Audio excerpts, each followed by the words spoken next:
Labor permeates our world. It's a daily grind that most of us have to go through in order to support ourselves. And even if you don't work, the nature of modern living basically ensures that you will come in contact with someone that does.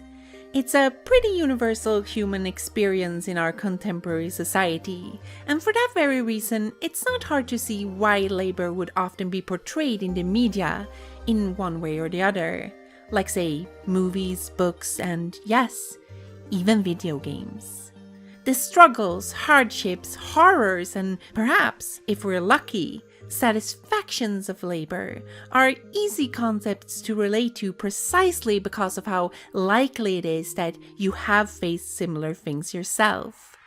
And so, the artist sets out to depict the lived experience as we know it today, to illustrate the desires and antipathy of the human condition. We begin our journey in early video game history with a landmark achievement, the thought-provoking portrayal of the working man's burden in the Japanese 1982 classic, Sokoban.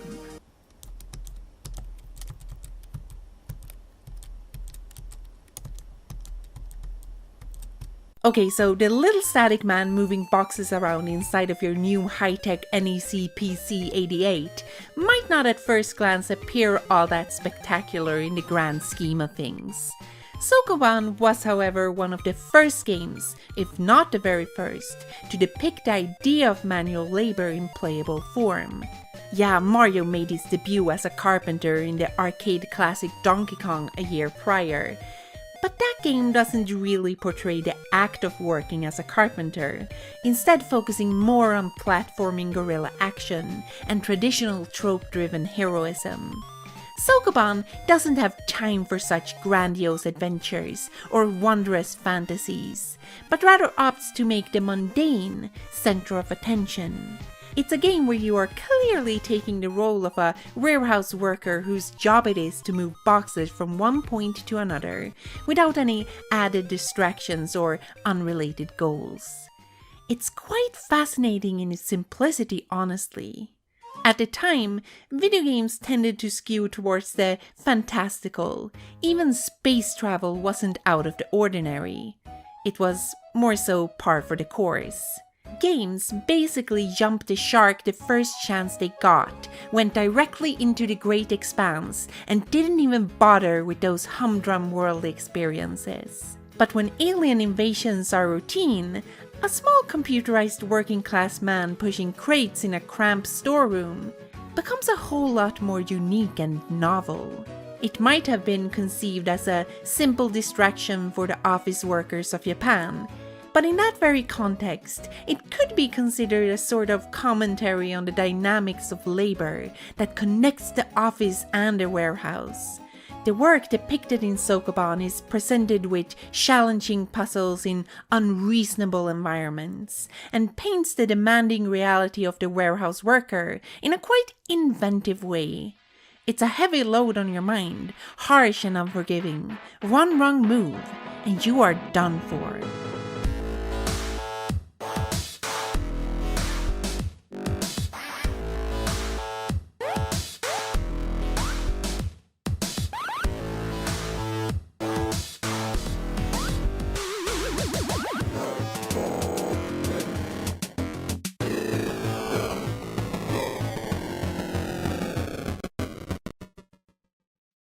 If you have ever worked in a warehouse, or have had any similar job, Sokoban might come across as very familiar. It quite genuinely puts the oppressive emotions of the workplace in primitive pixel graphics, the feeling of being boxed in with no escape, a sense that you are just another cog in the machine, replaceable and faceless to whoever holds the power over you, complicated working conditions that take a surprising amount of brain power and drain you for all your worth. Of course, Sokoban is a very abstract representation of this, with it being released during the 15th century alongside the birth of Venus and all that. We all understand that warehouse work is both more complex than just moving all the boxes from point A to B, but that it's also a bit more open to error. In reality, you won't push a box the wrong way and then find yourself stuck in storage limbo for all eternity. But the clear thematic presentation and singular focus on their work task as a game mechanic makes it very blatant that Sokoban, at its core, is a game about this one job in particular. Your personal experiences with said job will then most likely inform whatever reading you make of it. The game is singular in its direction, and as such, there is little to no room for any other interpretation. Sokoban is, however, clearly not explicit in being about working class struggles and the oppressive nature of wage labor. That message is found by reading between the lines and interpreting symbols that push us in that direction, like a box in a warehouse. Games are good at taking mundane and monotonous tasks and recontextualizing them as something fun and engaging. And Sokoban is not really an exception here. It was made as a fun and stimulating puzzle romp for the salarymen to play around with on their computers. However, Sokoban is distinct, possibly unintentionally, in that its laser focus on the warehouse work task creates an environment for the game mechanics to be inherently critical of the portrayed working conditions. Sokoban is not a glorified romanticization of the warehouse workplace. It's surprisingly ordinary, and through the challenge of being tricky, complicated, and slightly relentless, we are presented with a depiction of warehouse work as a difficult job that has no other reward than the work being completed. No fanfare or extravagant victory. Using game mechanics as a primary source for readings of games is common to early home computer games and arcade classics, as they lend themselves to this approach particularly well. Mainly because they were limited in all other aspects other than the player performing a specific task in rather short bursts, or whatever a coin would allow them to get away with. Perhaps the most famous example is Missile Command and its stark, unflattering depiction of nuclear annihilation through a survival setup, where the player tries to avert Armageddon by shooting down incoming missiles, but will inevitably fail in their task as the game is not over until they lose.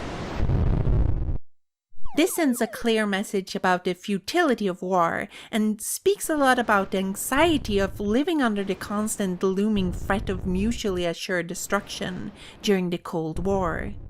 This might come off as a bit of a tangent, as Missile Command obviously isn't portraying work, but we find it to be relevant for the bigger picture when talking about older video games and how they can be approached as art in an earnest manner, and not just for a joke. As an interactive collage of moving pictures, Missile Command presents us with several interesting things to think about. But going forward, we'd like to primarily focus on the idea of unwinnable games for now, and what that means for our readings of games specifically about manual labor. The original Sokoban, for example, has puzzles that technically can be solved, and while there is a set amount of them to complete, there isn't really an explicit end to it.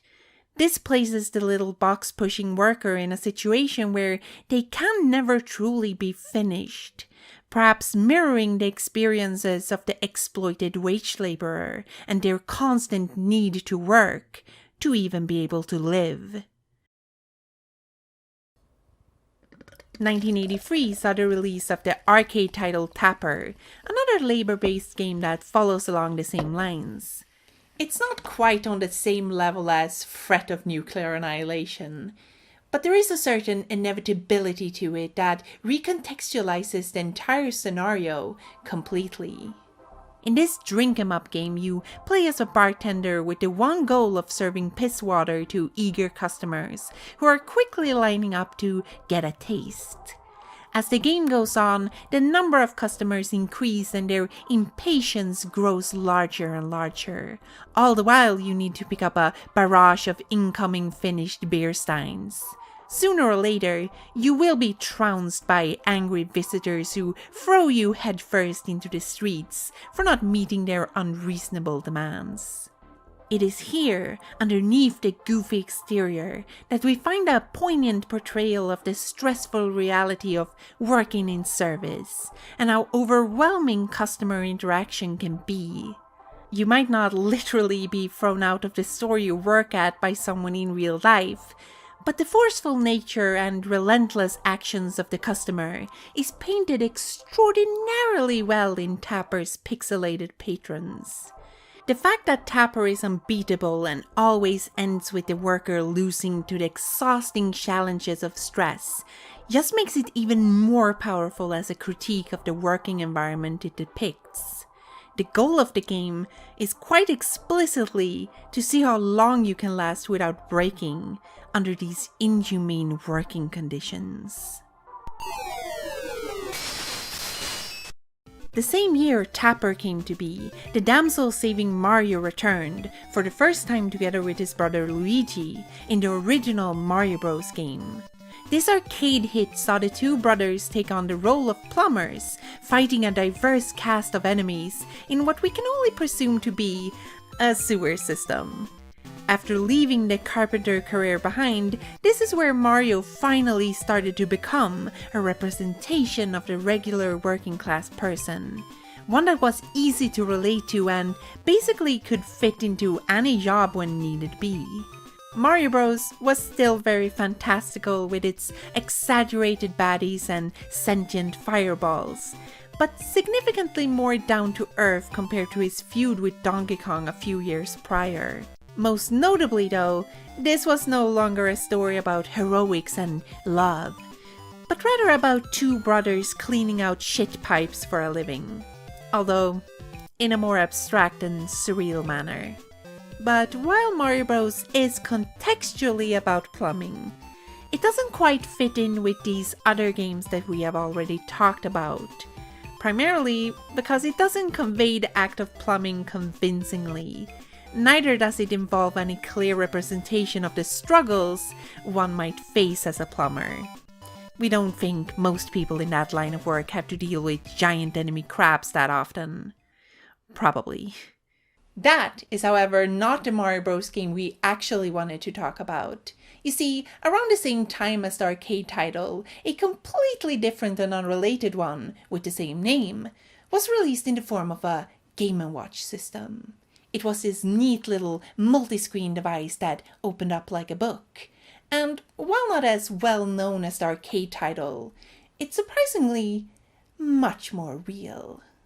In this one, we find Mario and Luigi working together in a bottling factory, without any outlandish bad guys or exaggerated fluff. You control both Mario brothers, one on each screen, and together they have to move pallets across a conveyor belt, through a packing machine, and finally throw the finished package onto a delivery truck, at which point it takes off and the job starts all over again. If Mario or Luigi at any point drops a pallet, they will be scolded by the factory owner, which is to say, their boss. Fail 3 times and the game is over, after which we can only assume that the two paisanos get fired. Like Tapper, there is also no win state, making this the only possible outcome for a story to end. Multitasking aside, it's admittedly a very simple game, but the limited scope of Mario Bros. Is to its benefit, as it makes for a kind of straightforward reading. You just have to shuffle a few puzzle pieces around and, when finished, it makes for an easily interpreted, full picture. In fact, it is not far-fetched to read this archaic little handheld as a really rad and based commentary on the exploitation of the working class in a capitalist society. Now, we are not the first to make this connection. In fact, Jan Misali made an excellent video about this very subject a year ago, and considering we are the only ones who remember and care about this game, we should probably be best friends. But that's besides the point. We wanted to mention Miss Ali here, firstly because we are clearly in good company. Secondly, we don't want to steal anyone's thunder here. And thirdly, their video was not only helpful in formulating something we had been thinking about, but could also strengthen our case simply by being another take on the matter. And heck, it's just an all-around good video. As wage laborers, we can see that Mario and Luigi don't own any means of production. They have taken the employment that is on offer by the one owning the capital, i.e. the factory boss. They are of course dependent on each other to some extent. The factory owner needs the Mario brothers to work the conveyor belt, and the brothers need a job to earn wages. But this relationship is heavily tinged with conflict. It is, after all, not a balanced one. The employees in this case don't have any control over how they do their work, and the employer has the power to take whatever the two produce and make a profit out of it. There is also, understandably, a skewed power structure here, where one of the parties needed the job to essentially survive, while the other could simply find other workers. And this uneven relationship is on full display in the Game & Watch Mario Bros. Mario, nor Luigi, ever see the entire process of their mutual work, as they are locked to separate workstations. The finished packed bottles that go in the truck are not theirs, but rather the private owners, and as such, they are distanced from the product that they have worked for, making it alien to them. Much like they have been alienated from the product of their labor, they are likewise being so towards the parts of themselves that are required to do the job. We see them go up and down the ladders and move the bottles between the conveyor belts seemingly faster than humanly possible. Almost like their limbs have been automated, more so another part of the machine than part of themselves. It is fair to say that Mario and Luigi are being worked to the bone by their employer as they rush between the different levels of the conveyor belt to catch the incoming pallets. Once a truck has been filled with packed bottles, Mario and Luigi get to take a short breather before the next one arrives. But they are quickly interrupted by their boss, who forces them back to the grind again. They are here to work, not slack off. The job never gets easier either, quite the opposite. During a playthrough, they are expected to work faster and faster as the boss cranks up the speed on the conveyor belt to make production more effective. At the expense of the Mario brothers, of course. This escalating production cycle is obviously unsustainable, which is reflected in the limits of your capabilities. While you could technically play this game forever, the Mario brothers will eventually cave under the pressure and fail. They will become overworked by the system, and in the end, be blamed for it. For it is not the capital owner who dropped the bottles on the floor. That blame falls solely on the cog that got worn out and broke. Now, this is obviously a Japanese game, produced and distributed by Nintendo. But even if you didn't know that, there are visuals guiding you to that conclusion. For example, when the boss scolds either Mario brother, they bow profusely to their superior.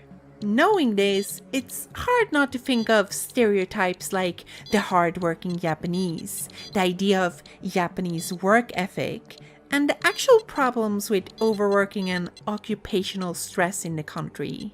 Karoshi, meaning death from overworking, and suicide related to work-induced stress are well-known issues in Japan, and were already becoming concerns during the release of this particular Game & Watch unit.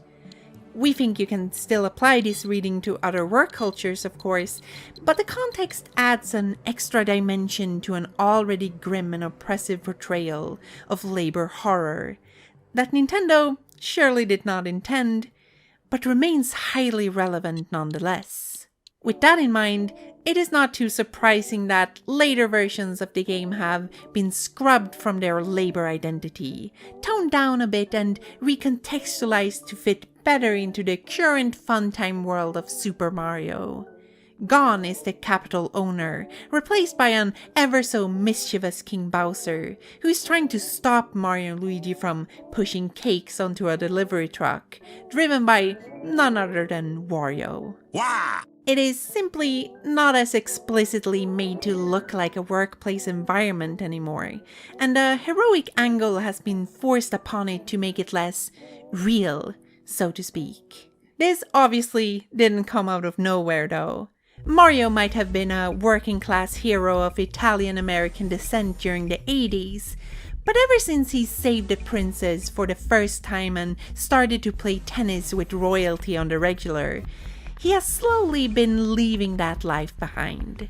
That is to say, Nintendo as a company have moved Mario away from his roots and sanitized him for a general audience. Nintendo doesn't want you to think of real-world issues when conking Koopas on the head, because they want Mario to be clean and unpolitical. A safe boy who is perpetually happy and absolutely has nothing to do with workers' rights. He plays golf on the weekends with a warmongering monarch who kidnaps women and forces them to marry him. He owns a figure-8 racing track that is suspended in the freaking air. And, at one point, he has even been the president of the United States of America. But Nintendo can't erase the past. At this point, Mario only wears the aesthetics of the working class, while being rich enough to own a castle. He's a poseur and a class traitor if there ever was one. Behind that careless smile is a man who has left his principles behind, forgotten what it's like to survive on minimum wage, and now mingles with the very people who once oppressed him and so many others. But we have not forgotten. And if you think I'm wrong and pulled all this out of my ass, then I got news for you, baby. It's my reading. I can't be wrong. To quote Karl Marx: Ja, Alter, Mario Bros. Auf dem Game & Watch hat mich voll dazu inspiriert, das Kapital zu schreiben. Und Gunpei Yokoi hat mir dabei geholfen, weshalb Miyamoto ihm die Yakuza auf den Hals gehetzt hat. So far, we have only talked about games from the 80s. Games steeped in early design philosophy and arcade sensibilities. Games so simple that they unintentionally say a lot within their limited scope. Focused in how narrow they actually are.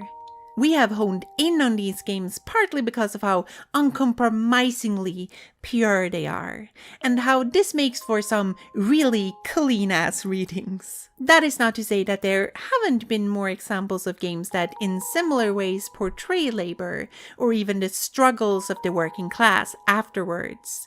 Far from it. However, we find that as video games have become bigger business and more technically capable, they have not only inevitably lost some of that simplicity, but have also sort of changed approaches quite drastically. A lot of those that fall under what we would categorize as games where the main conceit is to perform labor are simulators or party games. The former is often so meticulous that they leave little room for interpretation, while sometimes even having the end goal of creating a business empire of your own, which kind of misses the point. The latter most certainly lend themselves to similar readings more, but have a certain goofy, tongue-in-cheek way about them, where bad workplace conditions are painted with ludicrous exaggeration. And in others, you are just trying to earn some crazy money. Okay, let's have some fun. But this is of course just our own arbitrary way of categorizing these games. They are good in their own right, but just didn't fit very well with the others we wanted to talk about. The truth is that we were never going to talk about every single labor-based game that people could think of. Mainly because we needed to narrow it down and make it more focused. But also because we wanted you to fight in the comments and tell us how bad we are for not mentioning that one game that you had in mind for this topic. I hope it annoys you to know we did it on purpose.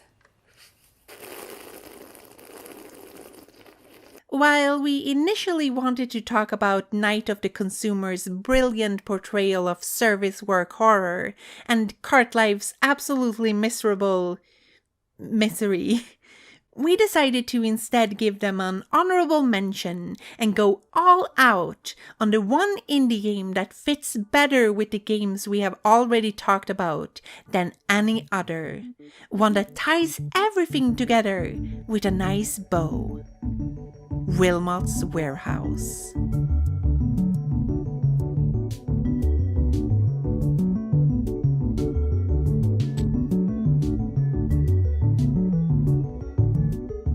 Wilmot's Warehouse is a free-form puzzle game about organizing things, and is also coincidentally the best game ever made.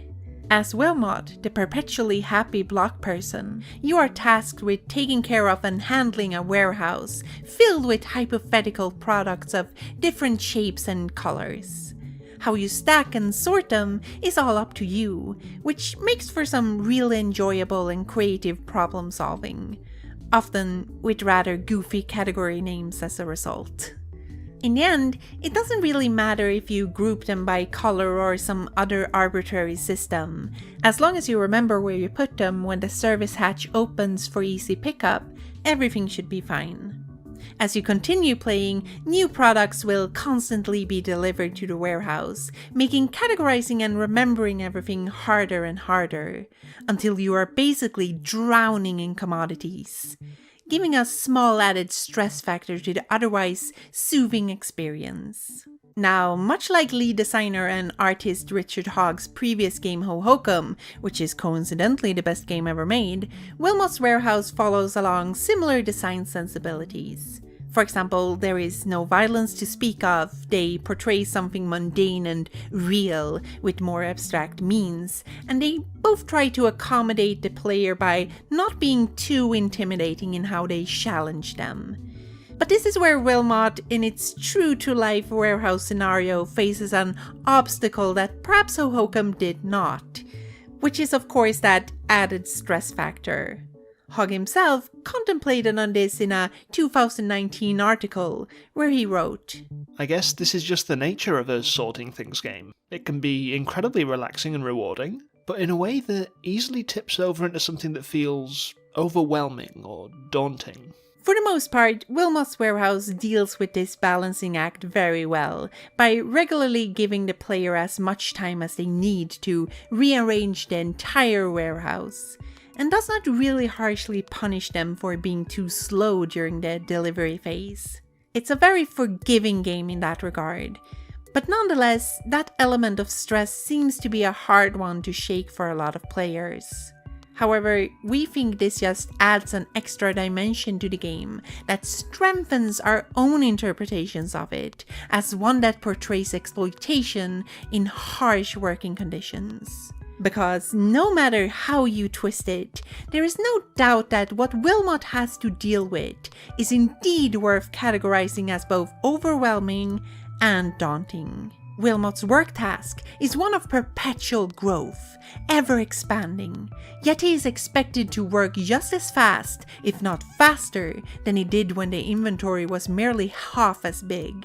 This quickly creates problems, like too little time to sort stuff, too much new stuff, too much of this one stuff, and not enough space to fit all that stuff. By doing the work task properly and efficiently, Wilmot is awarded stars that can be exchanged for warehouse upgrades that make his job a bit easier. The catch being that these perks are skewed in the favor of good players, so if you are already swamped in boxes and feeling overwhelmed, the task will simply not become any easier with time. It's a case of things snowballing, stacking on top of each other. Now you'll need to finish new work tasks while also juggling with the old unfinished stuff that lingers around. Haven't had time to sort your stock? Well, too bad. Here's a truckload more. But the job has to be done, even if it means sacrificing something to do so. At fixed points during the game, the clock stops ticking, which gives Wilmot a chance to pick up any unfinished work and begin the next day with a nice clean slate. It's a nice gesture for making the game not feel too daunting and is absolutely a welcome addition. But within the workplace portrayal, It's pressing to consider where this glorious time of stillness comes from. We have to contrast this magical timeless pocket dimension next to the parts of ever-present rush and pressure. It's not far-fetched to assume that when the timer stops, Wilmot is no longer on the clock. Meaning, whenever you get the chance to sort everything out in peace and quiet, that's just working overtime. And probably unpaid if we're being honest. From time to time, Wilmot's boss, CJ, calls him into his office to congratulate him on his exceptionally hard work. But there is nothing for Wilmot here, other than faint praise, empty words, and motivational posters that are somehow meant to bolster the cuboid's morale. Like any worthless manager worth their salt, CJ does absolutely nothing other than sit on his ass while Wilmot works the crap out of himself. We only see him leaving his office once during the game's runtime, and when he does, it is to go on a vacation. This diamond-shaped dickhead, this chevron-pattern charlatan, this hexagonal hack has only one reward for Wilmot. More boxes to stack. Many, many more. Oh my god, there are so many boxes. When will they stop? To some extent, CJ is the glue that holds Wilmot's warehouse together as a commentary on labor. When you're just going through the motions, it's feasible that you might momentarily forget what's implied by the text. But no matter what you do, CJ is always there to put that explicit spin on things. Having a boss character pop up from time to time grounds the experience in one where it's blatantly obvious that Wilmot is not really the one calling the shots around this warehouse, even though it's apparently Wilmot's warehouse. Plot twist, it was never his warehouse to begin with. In the year of our Lord 2021, it is pretty much impossible to talk about a game set in a warehouse without also going on about the plague company, Amazon. We say that because it spreads like one and kills everything it touches, you see. The way Amazon treats and overworks their staff while doing their very darndest to make sure they don't unionize on their asses probably hasn't passed anyone by at this point. But just in case it has, there is some more info in the description. The parallels we can draw here are not unfounded. You could say that Wilmot's warehouse is rather topical in that sense. But while we think Wilmot's warehouse portrays the unjust working conditions of such workplaces, we have to be clear that this doesn't mean it's some kind of Amazon simulator. Far from it, in fact. Wilmot's warehouse is fun, rewarding, and stimulating in the best possible ways. Everything working for Amazon is not, basically. And you might think this is contradictory to what we have said about the game so far, but we don't think that is actually the case at all. All the titles we have talked about in this video are in some sense meant to be fun experiences for the player. And we don't think that necessarily takes away from the readings we have made here. A game doesn't really need to be miserable or boring to make a point. There can still be plenty of meaning in them through story, setting, mechanics, and whatever else you might squeeze something out of. For Wilmot's warehouse, we would even go so far to say that the fun of it is greatly important to the bigger picture. Because while the game is indeed about scummy higher-ups and shitty working conditions, it is equally about the joys of labor. Wilmot's warehouse manages to ride the line between these two opposing ideas with such ease and finesse that you can't be anything else but stunned. It's clear that Wilmot loves the warehouse job and finds it to be fulfilling and rewarding in its own right.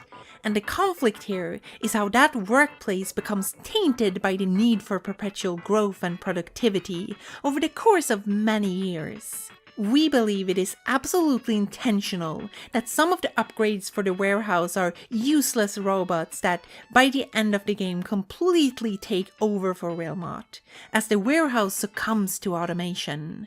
Much like the conveyor belt in Mario Bros, the control of the work is stripped from our blocky body, to the point where there is no more fun to be had. The game just ends. CJ's jovial attitude to the whole situation is presented in a comical manner. But it is far from a joke. He doesn't have any bad conscience about this. In fact, he rationalizes everything as Wilmot finally being free to relax from the job he no longer has. But Wilmot loved that job before CJ fucked it all up. Not to mention, he has a triangle tradwife and 5 rascals in rhombus rompers to provide for. CJ has pushed Wilmot to work harder and faster for the last couple of years, and this is the thank you he gets in the name of effectivity. You know, this almost says something about how expendable workers are, how the enjoyment of one's labor is taken away by those in control, and of course, how little management actually cares. To quote a previous Amazon employee who spoke with The Guardian in 2020, "They don't care about their employees. They care more about the robots than they care about the employees." And ain't that quite fitting? It's almost like it was said by our quadratic compatriot himself. The Amazon comparison is noteworthy, even though game creator Richard Hogg has said that he finds it unfortunate that people's minds wander there so easily. But it sort of just comes with the territory. The issues of the ever-expanding Amazon and how they treat their warehouse workers are after all very contemporary problems that people think about a lot right now. It's not just piss in a bottle, you know, more like a whole swimming pool of it. Wilmot's warehouse does a good job of acting as a critique towards these kinds of workplaces, while also bolstering the idea that it is not necessarily the work itself that is the problem. We imagine there are plenty of other warehouses that treat their workers with a lot more dignity and agency. Wilmot's experiences in the world of warehouses probably won't change people's minds and make them stop buying crap off of Amazon, but boy do we wish it could. This also gives us some alarming food for thought. Wilmot's Warehouse is, like we said, by all means a pretty fun game on the whole. The core mechanics are pure and representative enough of the actual work tasks that it can be molded to any number of purposes. Like, say, an actual Amazon work simulator, presented by Amazon. If nothing else, it is a terrible but interesting hypothetical to think about the possible dangers of work being portrayed in video games to benefit huge-ass dystopian companies like Amazon and basically function as propaganda. And gosh darn it, do they love their propaganda. In our analysis, we've practically charted out all the points in which a game will communicate their anti-corporate message. And as such, it shouldn't be harder than reversing those to create a more malicious game. With something like Wilmot's Warehouse, for example, you could scrub it clean of commentary, tweak it to make sure it's less stressful to people, and slap the Amazon branding on it to paint a picture of how fun and great it is to work at Jeff's Funhouse Emporium. We don't think it's hard to imagine ways that games about labor could be used to dull people's reactions towards bad workplace practices, and possibly even for recruitment. I mean, would you really be surprised at this point? Brands have been hanging out on Twitter and pretending they are your friends for several years now. So why would games necessarily be off the limits in this fucked up industry? Amazon has even recently started their own game streaming service. So even if they don't do a blatant Bezos Warehouse game, be wary of how they may find other equally horrifying ways of softening your view of the company in the future. In today's discoursing climate, a modern experience like Wilmot's Warehouse might make an old game like Sokoban come off as adorably meaningless and unpolitical. But hopefully we have demonstrated that this doesn't have to be the case. Games are good at communicating messages and ideas through everything from visuals to mechanics, and they all could have something meaningful and interesting to say, if you just let them.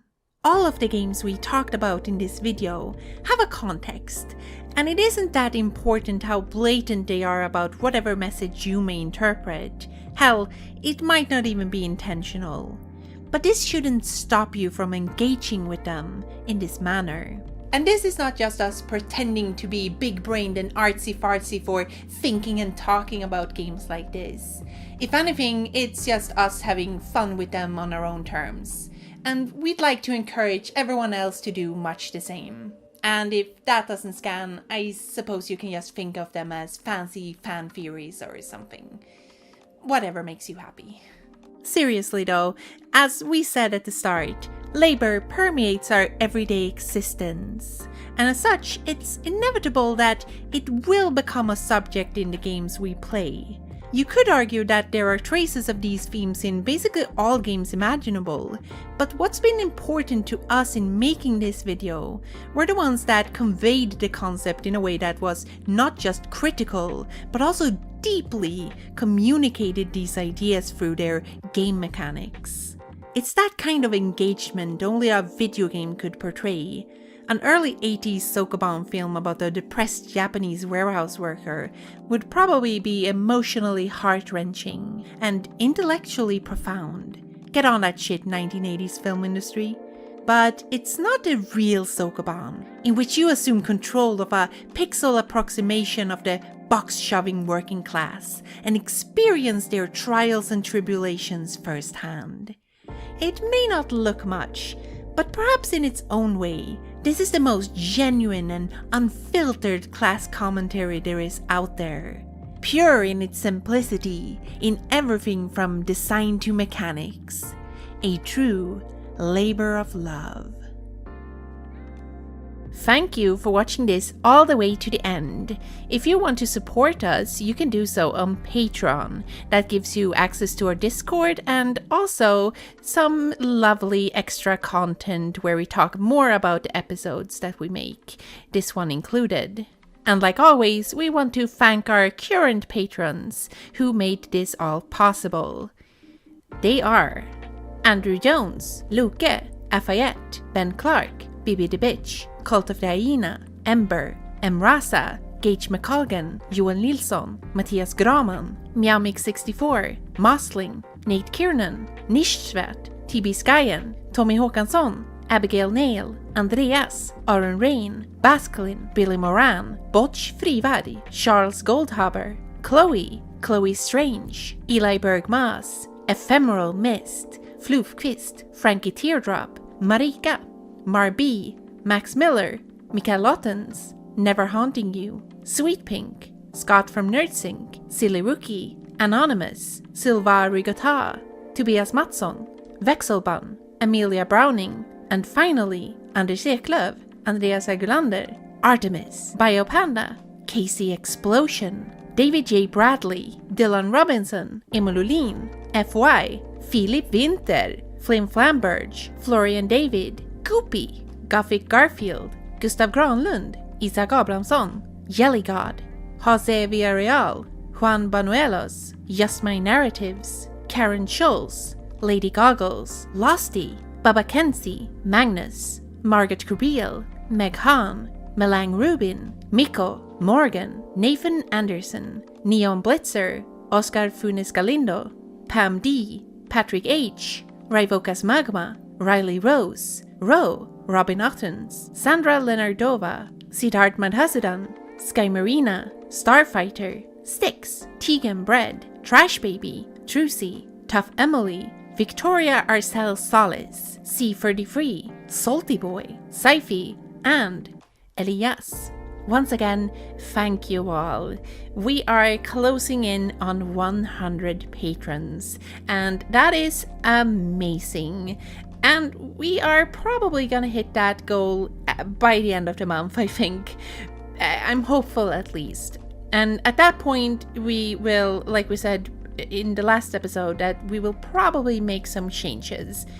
And that we will get to it. Don't worry about it. It's gonna be fine. It's gonna be great. Even it's gonna be fucking amazing. I promise. It's gonna be great.